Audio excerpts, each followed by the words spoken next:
이 대표자가 이탈리아의 디폼페오 교수라는 분인데, 이번이 이제 이탈리아 그리고 또 이제 폴란드 교수님들이 또 한 10년 동안, 2000년부터 한 2010년 동안 1501명이 전부 다 미용 목적의 가슴 수술을 한 사람들인데, 그 대부분이 텍스처드를 이제 가지고 수술했던 분들이에요. 신기하게도 이 많은 사람들 중에서 저렇게 텍스처드, 또 특히 엘러간 텍스처를 이제 많이 썼다는 거, 그러면은 여기서 나온 결과는 우리가 주목할 만한 거죠. 자, 문제는 팔로우 기간이 좀 짧아요. 이게 3년 정도밖에 팔로우업이 안 됐다는 거거든요. 자, 이 1001명 중에서 21명이 후기 장애증이 발견이 됐고, 그 중에서 5명이 ALCL로 확진이 된 겁니다.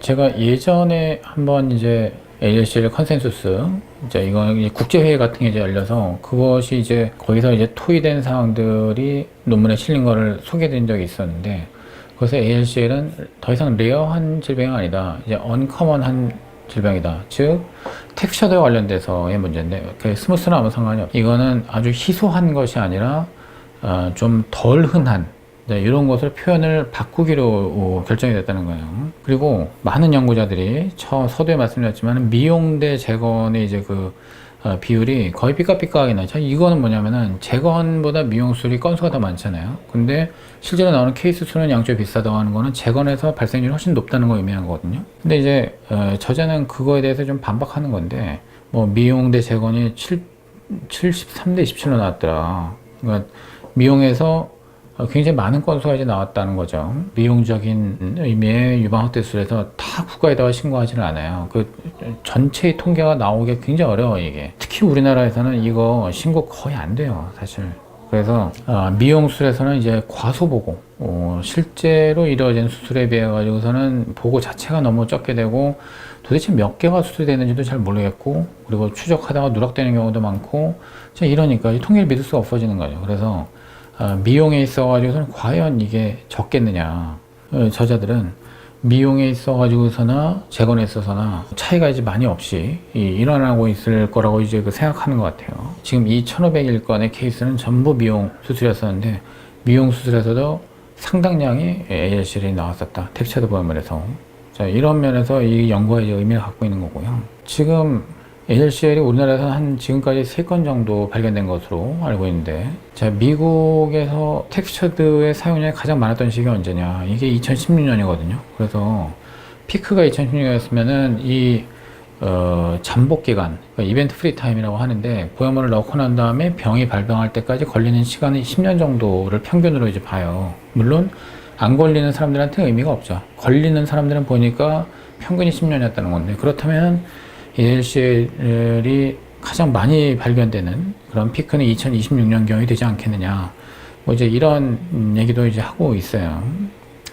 자, 그러면 이벤트 프리 타임, 그러니까 잠복 기간이라고 하는 게 뭐 예를 들어 이제 10년 있다 이렇게 하면은, 그럼 예방적으로 캡슐을 제거하는 수술, 피막 제거 수술이 가치가 있는 거 아니냐. 이거 고민하게 되는데, 자, 문제는 예방적으로 피막 제거를 했는데 그 이후에 ALCL이 발병한 사례가 있다라고 하는 거예요.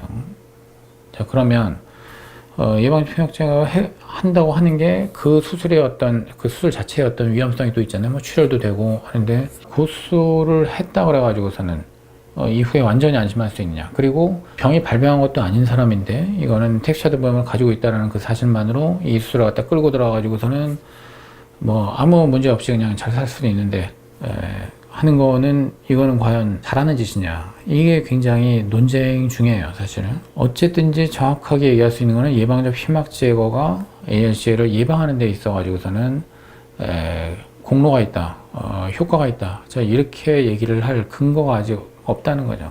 자, 그래서 재건과 미용관 증례가 뭐 비슷비슷하게 이제 나오는데, 실제로는 미용적인 유방확대 수술이라고 그래가지고서는 ALCL에 대해서 안전하냐? 그렇지 않을 것이다. 그래서 우리나라 같은 경우도 사실 지금 3건 발견했다고 하지만 더 있을 수 있어요. 제 생각에는 앞으로 더 나올 가능성이 충분히 있다. 우리나라에서 엘러간 텍스처드 보형물이 많이 사용됐었던 거는 2000년대 초반 그 이전에는 유방술 자체를 사람들이 많이 안 했어요. 근데 2006년도에 코이시브젤 보형물을 FDA에서 이제 그 모라토리엄을 풀면서 한국 식약처도 2007년서부터 이것을 정상적으로 수입시키기 시작했거든요. 그러면 2006, 7년서부터 2016년이 들어와가지고서는 엘러간 텍스처에 대해서 문제 제기들이 계속 많았기 때문에 의사들 그거를 좀 꺼리면서 사용량을 줄여나갔어요. 그러면 2006에서 2016, 요 한 10년 정도 이제 그 기간. 자, 요 기간 동안에는 이제 우리가 평균으로 잡으면은 뭐 2011, 12년도 주 10년이 이제 됐거든요. 그러면 우리나라에서도 이 ALCL에 대해서 조금 의사들이 조금 더 이제 정신 차리고 열심히 좀 관찰해 볼 필요가 있죠. 틀림없이 더 나올 수밖에 없다고 저는 생각합니다. 발견이 되지 않고 있을 뿐이고요.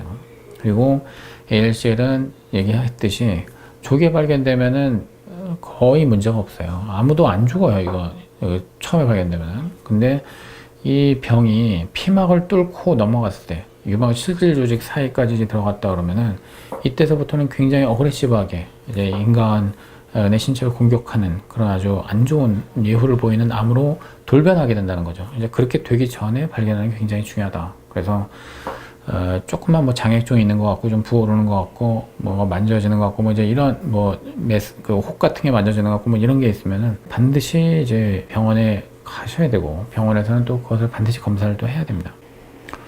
자, 오늘 강의는 일단 여기까지 해서 마치기로 하고요. ALCL에 대해서는 또 최신의 연구 결과가 이제 나오는 대로 또 이제 말씀드리도록 하겠습니다. 자, 중요한 것은 이 병에 대해서 한 번의 이슈로 넘어갈 수 있는 그런 병이 아니고 우리가 항상 좀 기억하고 경각심을 좀 가지고 이렇게 해야 되는 병이라고 하는 점, 자, 이 점을 꼭 말씀드리고 싶습니다. 자, 여기서 마치겠습니다. 고맙습니다.